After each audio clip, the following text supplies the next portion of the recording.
Hey everyone, this is Sasha bringing you a video tutorial today from BP for You.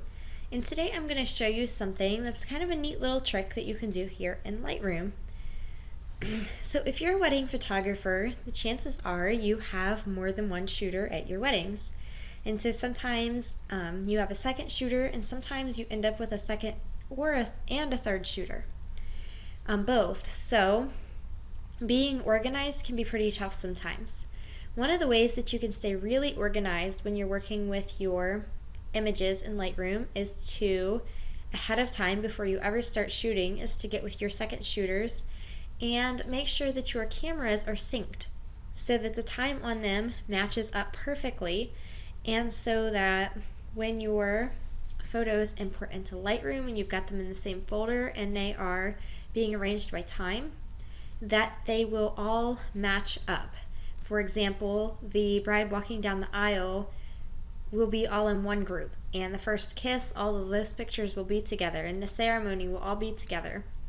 And it won't be, one or two of the bride walking down the aisle, and then the first kiss, and then the exchange of rings, and then some more of the bride walking down the aisle, and so forth.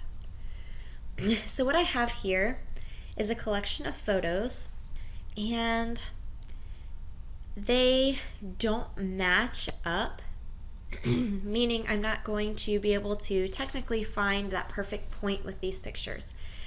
But I will be able to show you how, if you don't sync your cameras ahead of time, how you can go in and change that timestamp.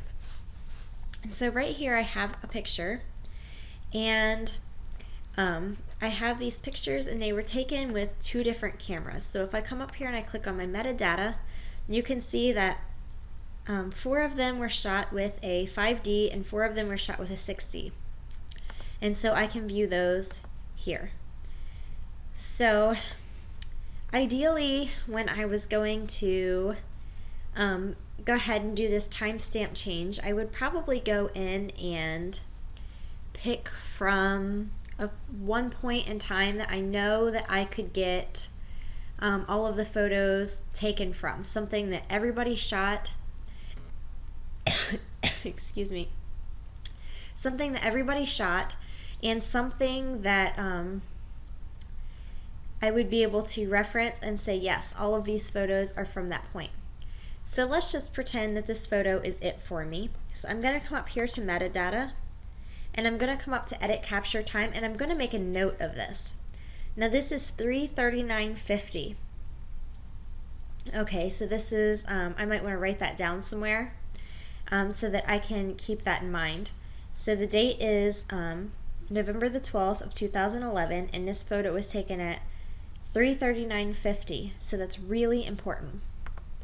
So when I come over here to my other camera, I would want to find that point in time, and I would want to highlight that as my selected photo. So I want to make sure that that's the photo that I select before I hit Control A, because it's going to be the brighter photo, and it's going to be what you call the key photo. And so then I'm going to come back up here again to that metadata, and I'm going to edit that capture time, and I'm going to come in here and I'm going to make sure that that is at 3:39, and this would be 50, and the date and everything is right. So then I'm just going to go ahead and I'm going to click Change All. And this is a permanent change then when you make that, until you go back in and you can manually go back in and you can undo that by typing in the old time or a new time. But it is one of those changes that you want to make sure that you get right. Okay, so then when I come back in to my grid mode and I look at all of my pictures, they will be rearranged so that the times then would match up. And it's a little hard to tell with these pictures because, again, they weren't chronologically in order here, but they are in the order that we would have made them by changing that timestamp. And so that gives you a pretty good idea of how you could go ahead and you could do that so that when you are working through your images, everything is grouped together the way that it should be. And to find all of this information here, I was on my metadata in my library module.